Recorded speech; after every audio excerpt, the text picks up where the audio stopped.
Hey guys, welcome back to another Pixel Herd video. I am here on my second video. Promise you guys, I'm here to stay.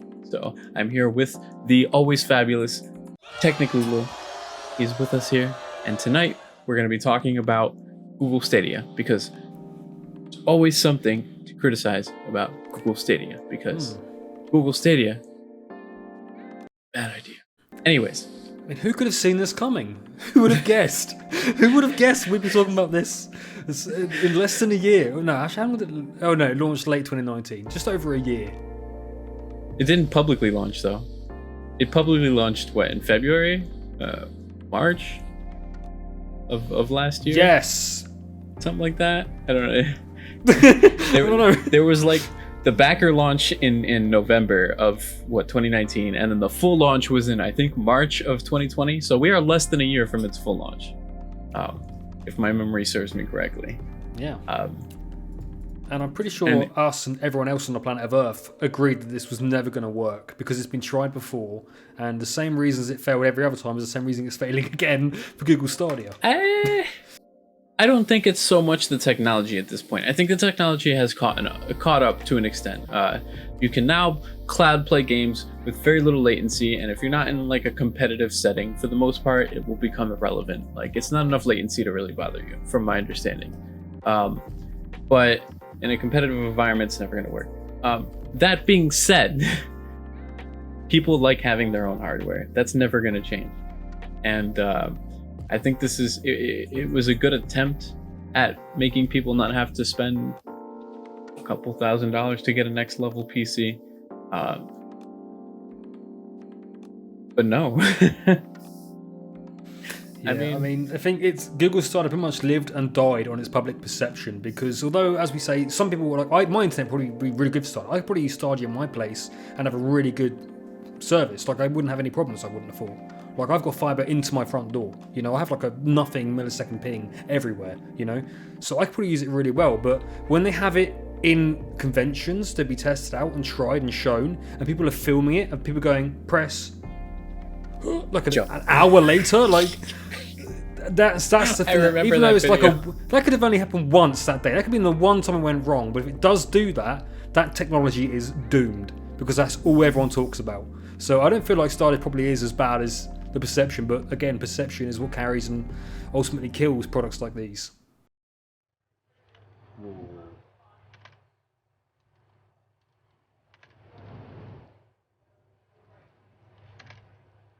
Yeah.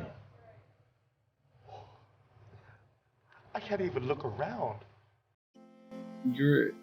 A lot of people are like people are paranoid, right? You're gonna have a lot of people that are gonna be like, one day this little brick is going to not be able to work because they're going to shut down servers and I can't use it, right? This is a service where you're relying on the service, not your hardware. So one day they could close Stadia and you spend $160 on a little brick that doesn't work. So like, I think it caters to a specific small part of the community, but not enough to become like legit.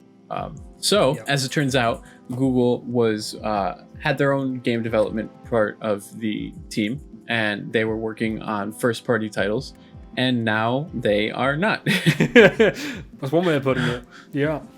So they shut down two internal studios.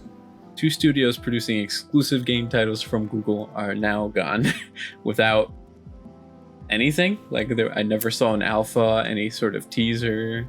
And again, we mentioned the perception is what makes and breaks these products. Well, Google have a perception of canning products very quickly. And then when Stadia came out, everyone was sort of speculating, well, it's Google, so this would be gone in like a year's time. Mostly it's facetious mockery, but actually here we are a year later, and they don't even got confidence in their own product right now. So it wouldn't be long for others pull their plug either, is it? You know, they're not going to spend time trying to... And you know, we just made a video recently about Amazon throwing $500 million a year. Google also has a lot of money. I think we can all agree on that. So they canned 2 studios without anything to show for it. I never saw any sort of game teaser, anything about what they could possibly be working on. If they were working on an engine for Stadia, if they were working on a title, nothing. They closed 2 studios that have 0 to show for. This is pure utter loss in revenue. For what? No one knows. Like, I don't understand. It's pretty weird. Like, that is a huge lack of confidence in your own product. Amazon, I despite my worries about what the you're spending 500 million a year on, at least they're backing their stuff to the point where at least it's getting somewhere and they're trying something and a title comes out. And I mean, they have a habit of canning titles because they don't do well, which is understandable. Why would you keep producing a title that's not doing anything? But at least they have the effort to actually try and release something. I don't know what the hell Google's doing. It's pretty interesting. So of these two studios as well, it's not even like these were small little games at the start. You know, these were big projects probably, because I mean, one of them had 150 employees. Sorry, that's between the two studios. Roughly 150 employees are affected. One of which being one of the original producers for Assassin's Creed, Jade Redmond, and a former Santa Monica boss who helped with God of War. You know, two pretty majorly big titles with big success were in the Google Stadia team and have now been canned and left. So these are not small little things. These are quite big things that Google have given up on. So I think this is it now, isn't it? Right? Stadia's now going to slowly bleed to death. Ubisoft has been pretty big on backing Stadia.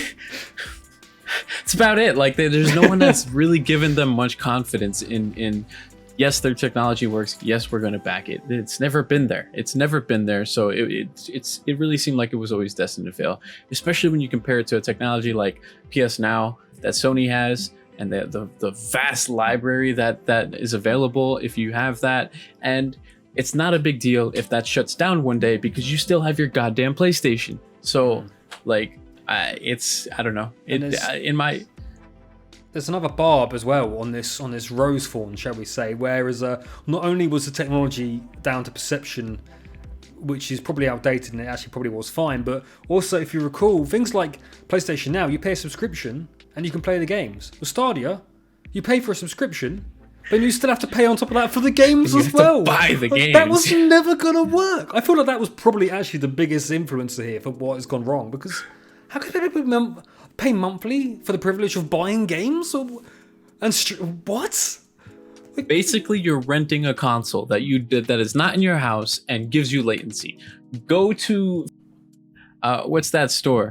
Rent to buy, and rent yourself a PlayStation, and until you own it. That would be way better investment in money than Stadia. Xbox doing that thing, aren't they, where you can get a Game Pass thing, which is like got the Xbox Series X tied in. I forgot about that. So you can actually pay for the console.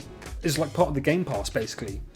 It's like $20 a month or something until you own the console. Like, Stadia released with the business model of we're not going to compete, we're just going to be what we are. It's like way to not understand the industry you're trying to launch into. It was pretty rough. Dumbfounding.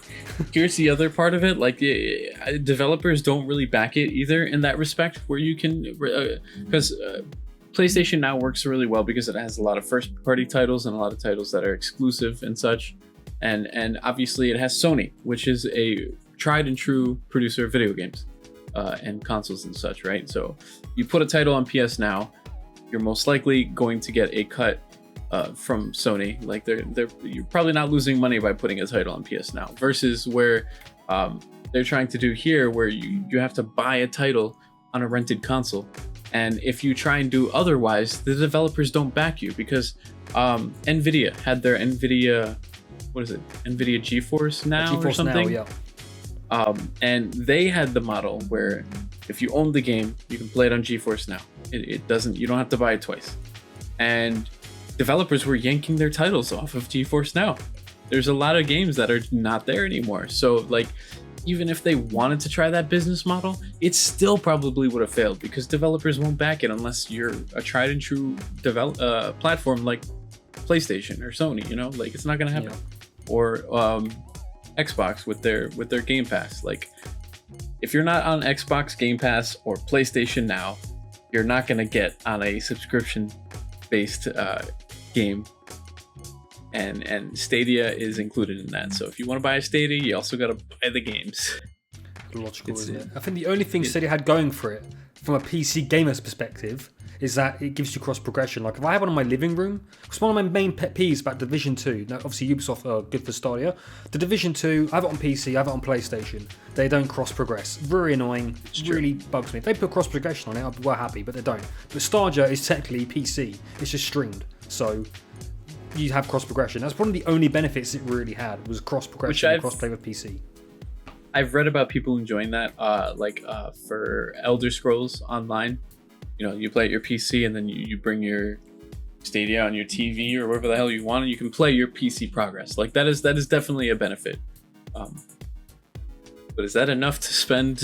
But even worse, there was almost a lot of misadvertising because they were saying, oh, we'll have you playing things like Assassin's Creed Valhalla in 4K, and it wasn't in 4K. It was upscaled, right? I think so, but not even to 4K. It was less than that, I think. So there was a lot of misinformation and bad advertising, bad perception, bad business plan, and bad business model, just bad. Even if you can have 4K, like you need a hell of a connection that most people probably don't have. So it doesn't matter. Like what you can get a console and guarantee that you will get 4K on that beautiful TV that you have. But unfortunately, you live in the middle of Wisconsin where there's no internet. So you get a Stadia and your TV goes to waste. Or you get a console and guarantee that you can get 4K. What would you do? So like, I'll take 2 Stadias, please. Yeah, exactly, right, of course. I don't want a PlayStation. That's silly. Like, unbelievable. But this does lead us into a slight teaser for another video which we are going to do at some point in the near future. Amazon are releasing a new service called Amazon Luna, which is basically a Stadia. So will it succeed or not? Who knows? That's a different topic for a different video on a different day, hopefully with this again in the near future. But that's our take on Stadia.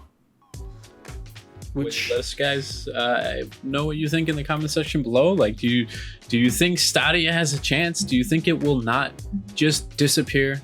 Or do you think that these 2 studios closing down before anything was ever released is just a sign of things to come? So, if you have a Stadia, I'd love to know what your thoughts are as well. If you currently own a Stadia, are you now panicking? Are you thinking this is going to be dead in a year's time? Or what do I do with this? Or I'd love to know what you're feeling right now. So you feel like you have a future fancy paperweight in your recent and of course, like the video if you did, and subscribe if you're new and want to see us some more.